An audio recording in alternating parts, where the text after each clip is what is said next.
This episode was recorded at Spotify Studios, LA.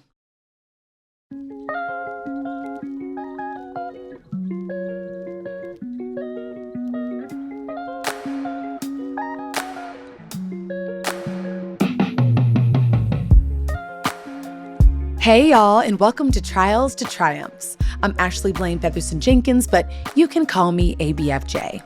This week, author and founder of Slutty Vegan, Pinky Cole talks to me about overcoming challenges and purpose-driven work. As a successful entrepreneur, Pinky has had her fair share of obstacles. But in our conversation, she showed me how critical our losses are to our success. We have to learn to take the good with the bad, because at the end of the day, our journey and our purpose is so much bigger than us. Bad things happen all the time, but it's never really bad. It's an opportunity to learn and grow and navigate through those things and be a testimony to somebody else.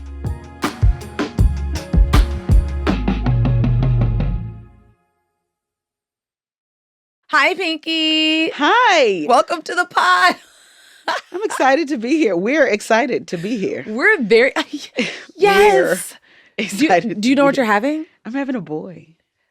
Yes. This is my second boy. So, okay, I'm really excited because we were just having like all the girl chat before we're getting into starting the episode. But so what are the ages of the three that will soon be under 3? 2, 1, and I'm 7 months pregnant. And which one's the other boy? This is the middle The first one. boy. The first boy is the middle child. Okay, gotcha. Yes. And then this is the last boy because I'm not having any more kids. You're done. No, I'm very done. You've been pregnant since 2020. 2020, 21, 22, and 23. So what was your longest non-pregnant stretch? How many months did that last? 11 months. Ooh, you made it almost a year. I made it almost a year and then I got caught up. But it was a good caught up because I don't know how much you know about my story. I actually have fibroids. Ditto. And the doctor told me that it was going to be difficult for me to have kids. So I just was like, I washed my hands of it. I'm like, I'm just going to be the fly auntie and get all my nieces and nephews all the things that they want. And all the relationships I've been in, I never got pregnant. So I'm like, okay, well, maybe this ain't in my destiny. I'm just going to be this super successful entrepreneur. And then I met my husband. And then, his little soldiers was marching, and here we are. And I can't stop having kids. So what do they say about the fibroids? Well, clearly, God says something Are they different. still there? You didn't have them removed? I got them removed. Okay. And they were the size of a cantaloupe. And then after I got them removed, obviously scar tissue, they told me that it would be even harder because of the scar tissue. And now God is so good. I just keep getting pregnant. I'm like, God, God is so you just won't stop. Good. So I normally start with like how I met somebody, but we haven't met in person before. But because we're both Sagittariuses, I feel like we have met before, and we're both Maryland girls, and we're both HBCU girls, and our souls are just connected. Yes, we are. And you have an agape energy, and I don't know if that is the Sagittarius in you, but when I met you and you greeted me with a hug, that's how I greet people with a hug, and that's kind of how I gauge the tone of people's energy, and your energy just aligned with mine, so I appreciate that. Agape energy. Yes. That I really needed that. Yeah.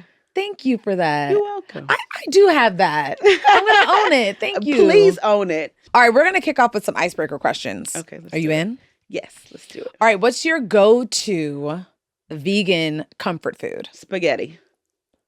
I know. It's bad. That's why I gained 40 pounds. Spaghetti. I love spaghetti. Vegan spaghetti. We call it sketty at my house. Ooh. And my husband can cook really good.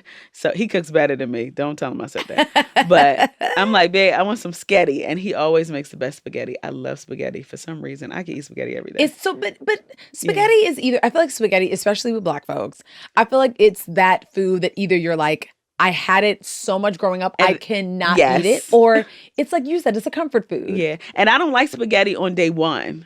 I want to eat it the day flavors 2. have to settle in. Yeah. Yes, like it got to marinate. Yeah. So day 2 and day 3 is like the best, which is why I love Thanksgiving. Okay. Oh, I'm eating Thanksgiving food for a whole week. I don't know how people, like there's some people that like don't eat leftovers. Like, oh no, I love leftovers. Some things don't translate well as a leftover. I will be honest. Like some Everything things to me. I'm Jamaican, so like we eat food. Jamaican food, by the way, is one of my favorite. Yes. I'm tired of eating Jamaican food. I grew up eating that. Okay, right. I can eat Jamaican food every day. I love Indian food. Oh. Yeah. love it. Because I'm vegan, right? So like vegan cuisine and Indian food is synonymous, right? So like the Yeah. flavors and all of that. So only thing I ain't been to is India, but I eat Indian food all the time.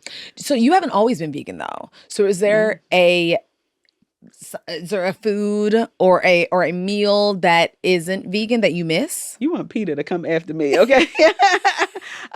So no, not that I miss, but before I went completely vegan, my favorite food was crabs. Of course it was, because I'm we're from- Maryland yes. girls. Yes. So I'm talking about breakfast, lunch, and dinner. I'm eating crabs. Like if you see a crab, you see me. And I would eat crabs all the time, and that was like really a comfort food for me. And now it's funny because my husband, he loves crabs, so he's more pescatarian, right? So I wanted to surprise him and get him some crabs. Right? Yeah. I don't eat it, but I also don't judge the food that he eats. Yeah. And I'm like, oh, I'm not touching that. Like I can't get next to it. Like I just felt like it was Roach cousin. Like I couldn't do it. But yeah, so the last time I ate crabs was before 2007. I haven't eaten meat since 2007. Wow. Yeah. Yeah, crabs for me are just so nostalgic. Like, especially being from Maryland, the newspaper, the Washington Post was typically the Washington Post. Like just eating crab. My mom teaching me how to open them, and that was like a thing growing up. And now I just watch my husband, and I'm like, ooh, it's a little different. I can't believe I used to like this.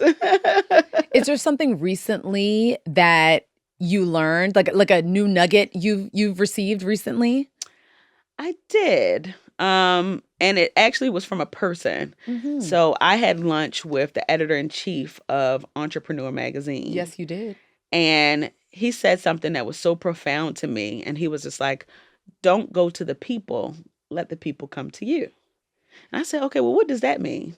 And what he was saying is when you're building your empire, you want to create something so special that the people gravitate towards you, that you don't have to go out looking for them. And when the people come towards you, you bring the value. You have more value. And that was kind of like a nugget that stuck with me. And so every single day, I'm like, let them come to me. Ooh. So I'm sitting in the come to me. Here I am. Yeah, you're attracting. I'm attracting what's already yours. what's already mine. And I don't have to go and I ain't got to borrow, beg, or steal to get it. I'm letting them come to me. Yeah, that's a good vibe. Yeah. That's the right vibe. It's the right vibe. And that's the kind of vibe that I'm in, right? Like this year for me, I done went through a roller coaster, right? So beautiful nonetheless, right? But I went from being all over the news, to on the New Yorker 9-pager, to being in front of Jet Magazine, to then finding out after the Golden Globes that I'm getting sued, right? And then getting on the Times list, right? And then getting married, and like so the roller coaster has been rolling. Okay, I'm at Six Flags right now. Okay, but what I say is that like it's been such a beautiful wild ride. It's real, and I get to evolve as a part of the process. And, I'm just embracing all sides of it. And that's the beauty of life and entrepreneurship. You're going to get some good, some bad, but more great than bad. Yeah.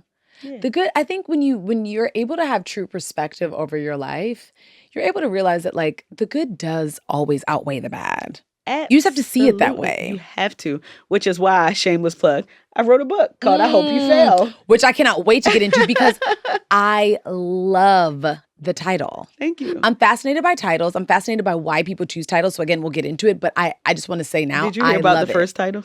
No. It was called Eat Plants, Bitch. Yes. That's a choice too. It's a whole nother title. Yes, but I can't wait to get into that, man, and like just the journey of it all. Okay, we're going to get into it. But first, we have to start at the beginning. Yes. So what did Baltimore, Maryland give you? Baltimore, Maryland gave me grit and hustle, and the sense of feeling like the underdog, which is not a bad thing. And when I say underdog, my father did 22 years in prison. I watched my mother work a full-time job plus be an entrepreneur. So I have always been in the proving ground as a kid, right? Because I didn't grow up in a regular Black American household. It's very different. I don't know if you know any Caribbeans, right? So I do. I know a lot. Yeah. Okay, so the Black American household and the Caribbean household is totally different, right? Okay, tell me, how would you describe it?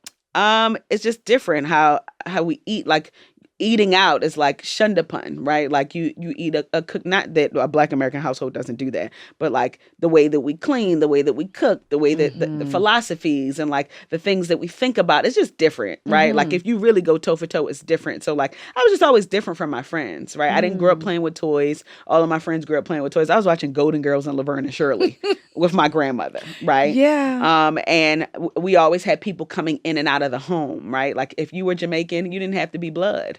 You would move into the house if you needed somewhere to stay. So we had to learn how to share. We had to learn how to give. So like growing up with material things wasn't even a thing because like we couldn't afford it because anything that we got, we had to share it. Yeah. Right? You had to take the shirt off your back.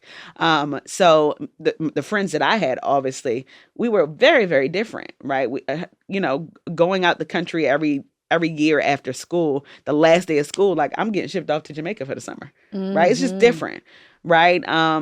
But what I learned about is two beautiful worlds, right? So living in America and not being American enough, and then going to Jamaica and not being Jamaican enough, right? So I always felt like I wasn't totally accepted on one side or the other.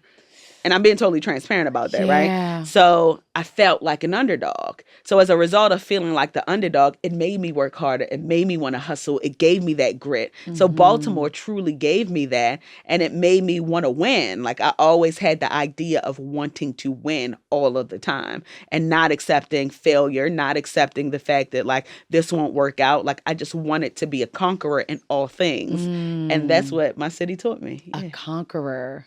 Yeah, Baltimore is a special city. It's also a beautiful city. I think it's not talked about enough that I think it's a gorgeous city, but it for sure is going to teach you grit. It's going to like you have to have a will to like to dream and to get out and to want more, and clearly that's what you did, which we are going to continue to get into because you've done that tenfold, and I'm excited to hear about all of the journey. What would you say is maybe the most valuable lesson you've learned from your mom? Make sure that you have good credit. I know that was not what you were expecting. Yes. I know. I love that your mother taught you that. If my mother didn't teach me nothing else, she told me to be frugal and pay my bills and make sure that I had good credit, because credit was going to take me the places that I needed to go, not the places that I just wanted to be in. Ooh. Like my mother didn't play no games. I've never seen my mother have anything less than an 800 credit score. Lights were always on. We always had food on the table. Bills were always paid on time, even if it left her with nothing in the end. But I learned that from my mother. So now, this day and age, I am very, very frugal. Very, okay? And I let the world know. I don't care. I don't care how much money I got. I don't care. I'm still checking tags. Like, I'm that girl. But I get it from my mom because I know that, like, as soon as you get it, you can lose it. Right. And I also don't play about my credit, and I don't pay about my bills. Like bills give me anxiety. So I make sure that all of my bills are always paid on time, and I always stay on top of it because I got that from my mom. Well, this is what I like hearing about this. Well, you're very frugal, but you're also incredibly generous. I am. Yeah. How awesome is that, right? Yeah. It's interesting because watching my mother help everybody, I absorbed that from her. And then I also absorbed her being frugal. But what I watch my mother do is she won't treat herself. She'll treat everybody else. It's a blessing and a curse now, I'm going to be honest. Yeah. Because I won't treat myself, but I'll make sure that everybody around me is good because I'm naturally a nurturer like that, because my mother was like that. But as a result of that, that good karmic energy just always comes back to me. Yeah. And I always get the blessings because I have a generous heart to give. It's listen, you have to give. Yeah. Giving enlarges your heart. It changes the lives of others, which in turn will change your life. Like having a generous spirit, I think, is one of the most beautiful spirits to have. And like you said, like the blessings don't miss you when you are doling out blessings to others. Yeah. I am the person that like, you need somewhere to stay, you're going to sleep on my couch. Or I'm going to give you my bed and I'm going to sleep on my couch. I've always been like that. And my husband is like that too. So I'm like, God, like you really just gave me my match on every single level, because we're always willing to open up our doors and help other people, even sometimes to a fault, because sometimes people take advantage of that. Yes. But what I also love hearing is that so you have this like generous spirit, and your mom taught you to like make sure that you have a good credit score. That helps you be an entrepreneur. It does. You needed that. You really did need that. Yeah. My mother told me. I didn't learn that in school. Wow. My mother told me that. That's good. What's one of your favorite lessons that your father has taught you? My father told me that success is like mud. You throw something on the wall and something got to stick. Success is like mud. You throw something on the wall and something got to stick. Yeah. And when he told me that, I never forgot it, because in my mind, I'm like, something got to work. I'm going to try a million things, but that 1,000,001 thing is going to work for me. And guess what that thing was? Slutty Vegan. Yep. Slutty Vegan. Okay, well, that perfect segue. Talk to me about what your life looked like right before you created Slutty Vegan. Oh, that's a really good question. I was running 5 miles a day. I was reading a book a day. And everybody told me I was crazy. Yeah. I told you I like to challenge myself. You did say that. I was a casting director at the time for a show on the OWN network. Wow. Full circle moment, right? Wow. And they asked me to come to Atlanta temporarily to work on the show. And I'm like, okay, cool. So during this time, we had a little hiatus before we came back. And I just started running. I'm like, all right, I'm going to run 5 miles a day. I'm going to be raw vegan. And I'm going to read a book every single day. Like, I want to get in the best shape of my life. Like, I'm just locked in. I'm focused. Like, this is my focus year. And I didn't even know what I was getting focused for. It'd be like that sometimes. Like, I did not know what I was getting focused for. That's good. So I came to Atlanta, and I was in my 2-bedroom apartment, and I put all my stuff in storage, right, in LA. That was 5 years ago, because I lived here. Everything you're talking about was 5 years ago. 5 years ago. And I put my stuff in storage 5 years ago.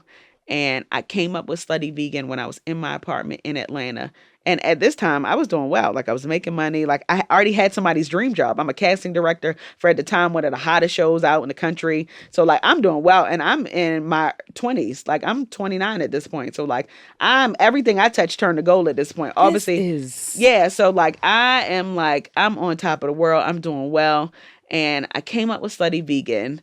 And I started getting on Google and YouTube and started trying to figure out like recipes and what I could do. And long story short, I opened up a shared kitchen where I started serving food from the shared kitchen. And it got so crazy that I went from having like 4 to 5 people standing in line to having so many people standing in line trying to order my food by way of Instagram, right? So they would DM me their order, and I would take their order on Instagram, and I would give them their food. And like, it was so much demand, I couldn't keep up. So much that I got kicked out of the facility that I was in because I had too much clientele. Then I went and got a food truck, and the rest has been history. And it's been 5 years, and I still have my stuff in storage till this day. So what are we going to do about the stuff in storage? I'm going to be a billionaire one day. Okay, so it's going to be worth something. It's going to be in the Museum of Slutty somewhere. Well, I love that you're basically saying like, I was getting ready and I didn't even know what I was getting ready for. I did not know what I was getting ready for. But let me tell you something, what I realized as I evolved, because I be having these like, I'm like, okay, all right, this is what it is. So I had a restaurant before called Pinky's Jamaican and American Restaurant in Harlem. Okay. I had a grease fire, lost everything. I got kicked out of my apartment. My car got repoed, everything. This is before you were a casting director.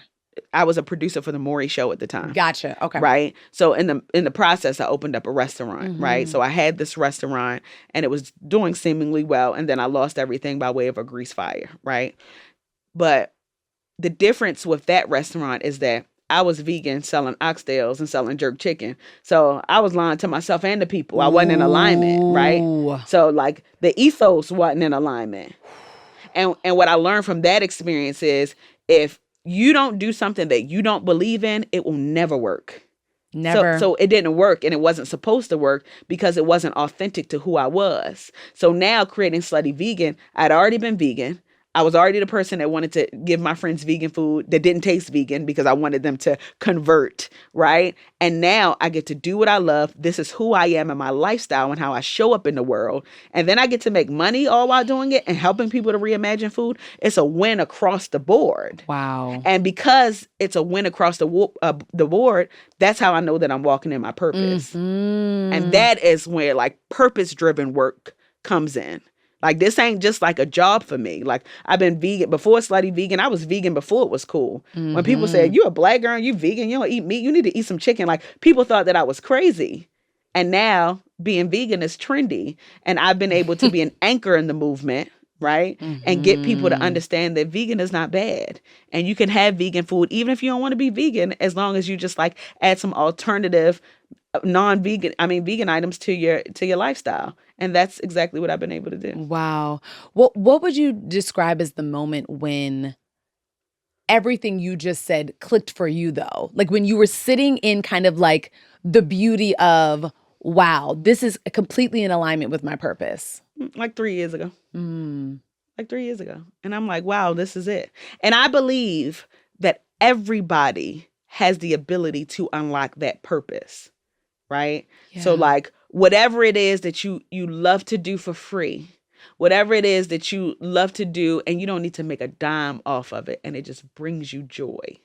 That is the thing that then becomes your purpose. And you could be a vessel to help other people because your purpose ain't for you. Your purpose is for other people, right? That's what it's for. So like, I'm just a walking, living vessel for the purpose, right? That's just my assignment. I know I'm getting a little deep, but no, this is what we do here. That is my assignment. And as a result of the assignment, I get to affect the lives of so many people. So that's how I know that I'm walking in my purpose. Even in the moments where it gets difficult, it gets hard, right? Like you can't be a leader in the space and a disruptor in the space without disruption. Right. And that is how I know that I'm walking in the movement, because there are going to be tests that come along the way. And I keep passing them tests. I'm getting 100 every time. Even when it don't feel like it, it's 100. But that's how I know that I'm walking in my purpose. Has there been a recent test that was difficult, but you ended up with an A+, but you were like, I feel like I'm failing this? Getting sued. And I like to be transparent about that, right? Because entrepreneurs don't tell that part. Please do. People get sued all the time. Talk to me about it. Restaurants get sued all the time. I don't run the day-to-day of my business anymore, right? Because I focus on the thought leadership. I'm like the mascot for the brand, right? So like I still make all the decisions, but like I'm not in the stores every single day. So when things happen in my business, it's automatically Pinky did it. Right? Like it's not like the business did it, because I'm so connected to my brand. And that rocked me to my core, because I didn't start my business for money. Right? I really started it for the consumer experience. I wanted people to have a really good time. So anything that happens in my business, as the leader of the space, as the CEO of this movement, right? I got to take the good and the bad. Right? So can you imagine dealing with that while being pregnant, just getting married, going through so many emotions at the same time was very difficult. But then what I also realized is heavy is the head that wears the crown. Yes. You understand what I'm saying? Like I wouldn't be challenged with all of these things if I wasn't capable to overcome them. And I am an overcomer. And because I'm an overcomer, it's just like, okay, I got armor of steel. Right? And because I have that armor on me, yes, it's going to ding me. And yes, sometimes it's going to hurt. And yes, it may bend me sometimes, but I ain't going to never break. You know what I'm saying? And so now I always take the good with the bad. Bad things happen all the time, but it's never really bad. It's an opportunity to learn and grow and navigate through those things and be a testimony to somebody else. To be a testimony. But when you're in these moments or these tests that like feel really low, feel very difficult, can you kind of talk me through what your process is to getting to the space where you are now, where you can say it's, I know there's something to gain from it. There's lessons to be learned, but like, how do you get to that point? Time. Like, I'd be lying if I'm like, okay, when it's happening, I'm like, okay, step one, do this. It's not that, right? Time heals, right? And you got to sit in it. Like I have learned over the years to stop running away from the things that don't work for me and being okay with facing them. Because once I deal with it, then I'm done with it. Ooh. Deal with it and be done with it. Yeah. You understand what I'm saying? Yeah. So I deal with it, then I'm done with it. And whatever happens from then, time will heal it. And I let that happen. And when it's all said and done, I can then look back and reflect and say, okay, I know why this happened. There was some protection around this. I was being protected from something. That rejection allowed me to be saved. It was some saving grace that I needed, right? That I didn't understand in that moment. But now I get it. Thank you, God. Now I get it. Okay, here I am. Deal with it and be done with it. Sometimes you got to face the uncomfortable. And I realized that, like, when you face the uncomfortable, like, yeah, for 5 minutes, it's going to hurt. I'm being, sarcastic, but for 5 minutes, it'll be painful and it'll be uncomfortable. But then after that, you can just move on with your life. Yeah. Because at the end of the day, like, you only got one life to live. You're going to stress your whole life over something. Just let it go. Yeah. Yeah. Talk to me about the beauty of your marriage, what it's done for you, how it's enriched your life. Well, right now, he's getting on my nerves because I'm pregnant, so the hormones is all over the place. I told you I'm not going to tell you no lie. But I love him. I love my baby daddy. So we met 3 years ago. This is a fresh relationship. God said, I just need it all to be happening back to back to back. I got pregnant 3 months after we met. I know. Do as I say, not as I do. Okay. So it happened really fast, but it was so divine. We're in the same field. Obviously, he's not vegan. I am. So, like, he has this really popular concept in Atlanta, and I got this concept that's really popular in Atlanta. And during the George Floyd riot, somebody broke the glass in his windows. So I sent him a DM. I'm like, hey, I'm a community partner. Do you need some help? And obviously he said no, but he was just like, I see what you're doing. I've been watching you. Like, we should go to lunch. But were you like checking for him, or were you genuinely offering? So my best friends, they told me that there's this guy in Atlanta. And he got this Philly concept. He got lines down the block. Like, y'all would be like a power couple. Y'all would be like the Jay-Z and Beyonce. Gotta have the friends that see it for you. And I'm like, I'm not talking to nobody that's not vegan, ill. Like, no. And I just was like, not with it. So, like, our first engagement wasn't even on like the dating tip, right? Like, we were getting out of relationships. It was really just to connect and build. But like, something happened at that table. It was like a spark. Like, and then after that, I'm like, in my mind, I'm like, he the one. I didn't say that out loud. I'm like, this is the one. Wow. And we connected and we were friends for a hot second. And then we just really locked in and we've been inseparable. That's my best friend. I don't go nowhere without him. You see me, you see him. You see him, you see me. And the beautiful part about it is, like, we are the same. Like, we're both big dreamers. We both have these multi-million-dollar companies that we want to realize into billion-dollar companies to unlock generational wealth. We both have stories of triumph. His father passed away from lung cancer. My father did 22 years in prison, right? So, like, we literally know what it feels like to, like, not have daddy present. Yeah. And then we come from environments where everybody around us didn't make it, but we did. So we're navigating through the same level of success, and all we want to do is win. So when I'm looking at my numbers in my restaurant, I can compare them to his because he's in the same field. When I want to talk about ideas, I ain't got to shut it down because he don't feel like talking about it because we're in the same exact field. Yeah. So, like, he sharpens my iron, and then we're really friends first. Like, so important. Beyond the relationship, like, that's really like my homie. Yeah. Like, we have a lot of fun, as you can see. But he's really my homie, lover, friend, and I never in my life thought that I would find somebody like that. So, like, I know that God gave me my person. Yeah. So when we got married, it was beautiful. That's the best. Oh, Like, my God. Best day of our lives. Never in my life did I think that I was going to be a wife. Why is that? Because my mother never talked about being a wife. I never seen any wives around me, right? Like, the covenant of marriage wasn't a thing. Like, the thing was grow up, go to school, work hard, get a sustainable job, and, like, make sure that you take care of your family and your kids. It wasn't like grow up and become a wife, find your husband and become a wife. My mother never told me about that, right? So, like, that wasn't something that I looked forward to. So I was okay with being just, the person who just was successful and paid all my bills and did that because I never had real examples. I had one, but I mean, Yeah. I never had like a whole lot of examples of it. So to be somebody's wife and now to be an example there are people that are looking up to me and my husband saying like, y'all are goals. And I'm like, wow, that's crazy because we're literally doing this in real time, trying to figure it out. Yeah. And trying to make it work. And we do a good job at it with not a lot of resources, right? Like we are learning the art of marriage on our own. Yeah. We're both in a really good place financially with our businesses and growing. He just announced that he's franchising to 100 stores. And like, God is just moving.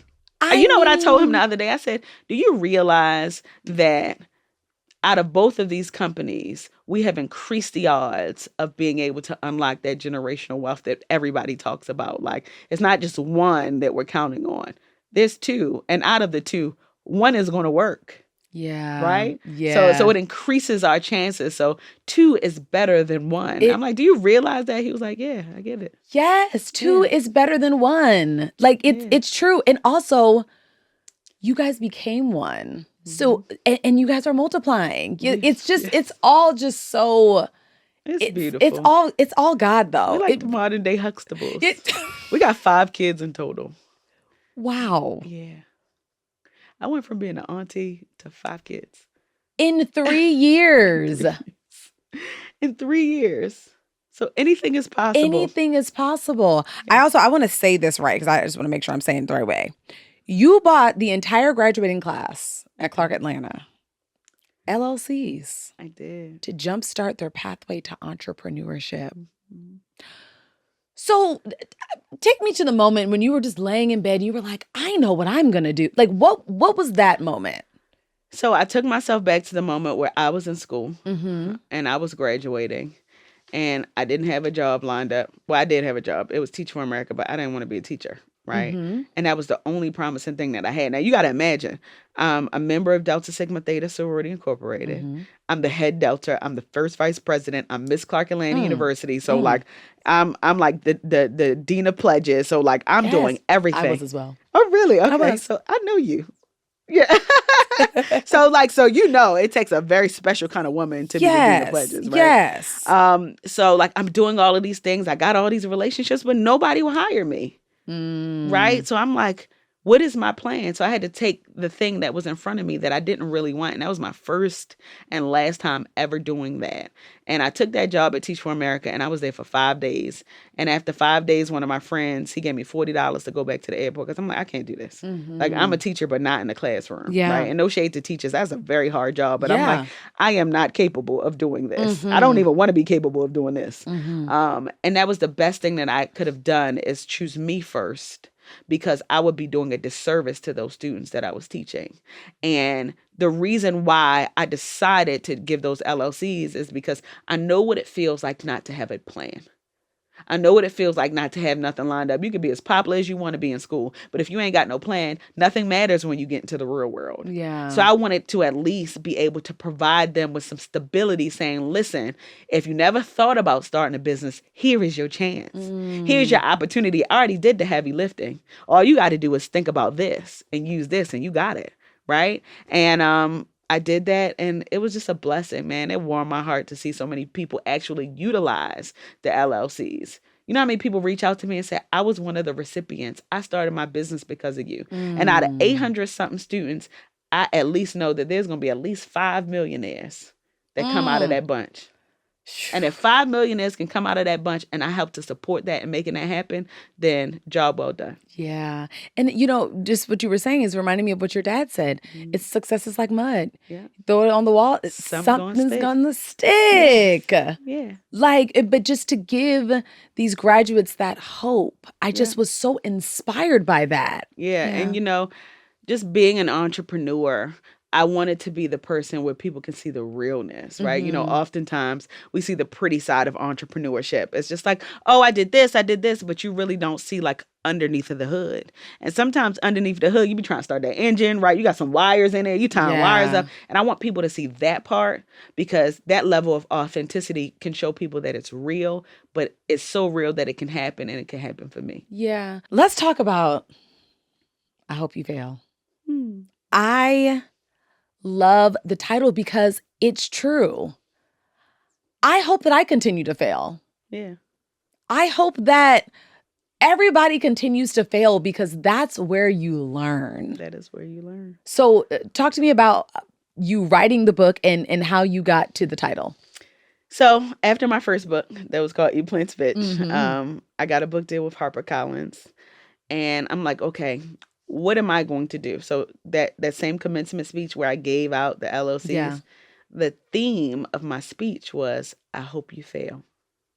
That was the theme. And I was telling my story about all of the failures that I've endured in my life. But those failures really allowed me the opportunity to learn and to get better and to become an expert in my field because I had no choice but to learn. And as a result of the theme, everybody was talking about it. And I'm like, oh, this is good. I'm like, I need to make this into a book and tell more of the failures, right? Because people in America, in the world, can all say that they've identified with failure, right? That's universal, right? Yeah. Everybody in life has felt like they have failed at something. So I wanted to have a universal conversation with people about like what failure looks like, how to identify it, and when you identify it, like how to overcome it.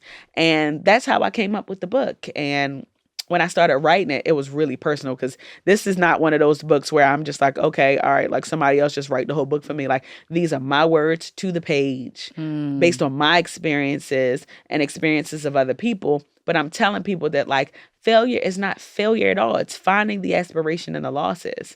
So in the book, there's different chapters like, I hope you lose your job so you can find a better one, right? I hope you get out of that bad relationship so you realize your worth.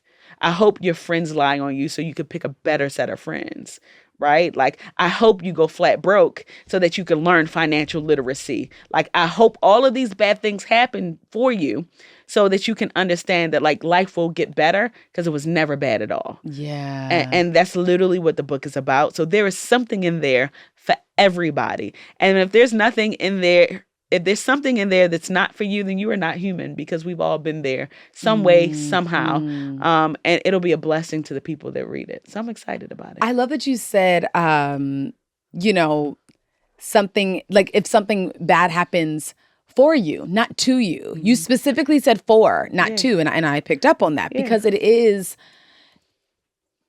whether it feels like it or not, everything is for our good. Everything. It just is. And it's the thing that like you have to remind yourself when you feel like you're in the darkest season of your life and don't want to move and you feel like the world is ending. It's just beginning. It's just it's in those moments where you have to remind yourself this means that there's something else, something better is coming. Like, you know, bad times, hard times don't last always. That's like, you know, Black folks been saying it forever because it's true. It is really, really true. Like, I've had my darkest moments in my life. I've had times where I'm like, damn, I didn't even know that I would ever feel like I'm depressed. Like, Black people don't get depressed. Yeah. Right? That's what we say, right? And I've lived in moments where I'm like, is this the end for me?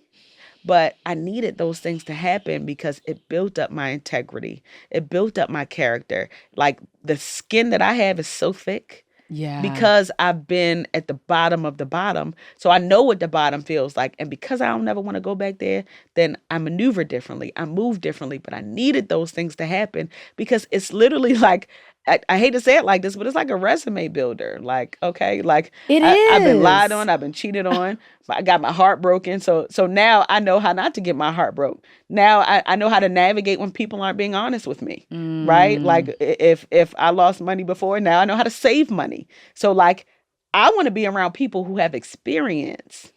Right? Yes. Those are the people who really have the character. I don't really want nobody too green around me because that means that you haven't lived life. But for the people who have lived life and they have that level of experience, that's where we get wisdom from. And you get wisdom from going through these things. And that's a lot of what I talk about in the book. I'm excited about it. I'm claiming that it's going to be a New York Times bestseller. 1,000,000,000%. We're claiming it right here, right now. We are claiming it right here, right now. But I know that it will help to change the lives of so many people. For me, it's so beautiful because it's inspiration. Like I look at you and I'm like, yeah, Pinky did it. I can do it too. Like you to me are such an example of like dreams come true, but also trust your life and where it's taking you. Yeah. Like, look at where you are. This beautiful family, successful businesses. You're on lists. And I'm just getting started. Yeah. This is only the beginning. And people are like, you so super successful. I'm like, I'm not nowhere near where I want to be yet. How beautiful. But the journey is so beautiful because I know that, let me tell you something. When I was a kid, the power of the tongue is so real. When I was a kid, I was always saying, like, I'm going to make it. I'm going to be a star. I don't know what I'm going to do, but I'm going to make it. And I'm going to be a millionaire. And I unlocked that at 30. So I don't know if you noticed that throughout this whole conversation, I've been saying billionaire. You have. And I do that clearly the billion ain't there yet in the bank. But I'm doing the same thing that I did when I was a kid. I was manifesting the destiny. So what I want, you got to speak that thing every single day, every single interview. I have $1 billion brand. I'm building $1 billion company. I'm going to be a billionaire. So my stuff in storage is going to be worth a lot because I'm going to be a billionaire. But I do that on purpose because the universe is listening to me. Yeah. And eventually one day it is going to unlock itself. Wow. Power of the tongue is real. Oh, wow. So tell me, what has been your takeaway from our conversation today? You are the best interviewer that I've ever had in my life. And I'm not just saying that. Thank you. The best, hands down. And no shade to anybody else. But thank you. What I like about you is you don't ask the cliche questions, right? Every interview is always the same for me. Okay, tell me how you got started. Like, that's the first question. And it's just like very like scripted and very, but you really like made me go deep. And I like to go deep because I like to be challenged. I do too. So thank you. So you are literally by far, hands down, and I will say this in your face and behind your back, the best interviewer that I've ever had. Thank you, Pinky. You're welcome. That means the world.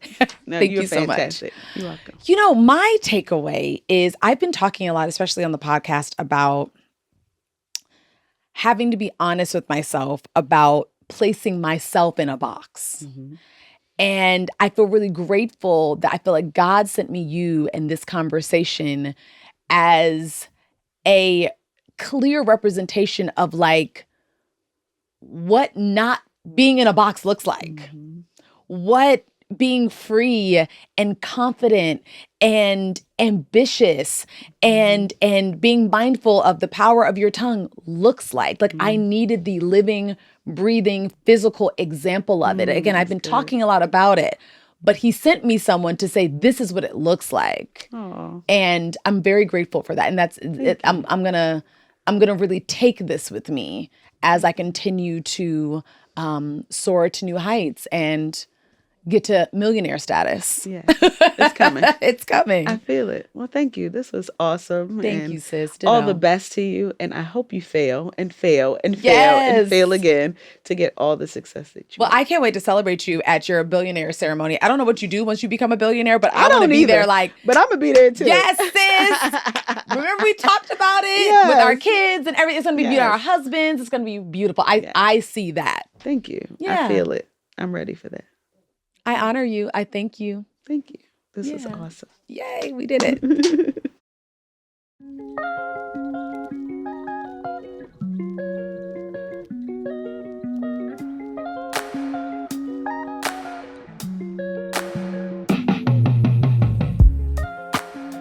Thank you for listening. This podcast is produced by LWC Studios for OWN. The show's executive producer is Juleka Lantigua. Our managing producer is Fatima El-Swifi. Shanice Tyndall is our lead producer. Associate producer is Mona Hassan. Jordan Thompson is our marketing coordinator. This episode was mixed by Trin Lightburn. Michelle Baker is our video editor. This episode was recorded at Spotify Studios, LA. Promotional consideration, products and services furnished by Spotify. If you enjoyed listening to this episode, and we hope you did, please make sure to subscribe, leave a rating, and review wherever you listen to your podcast to ensure you hear the next one.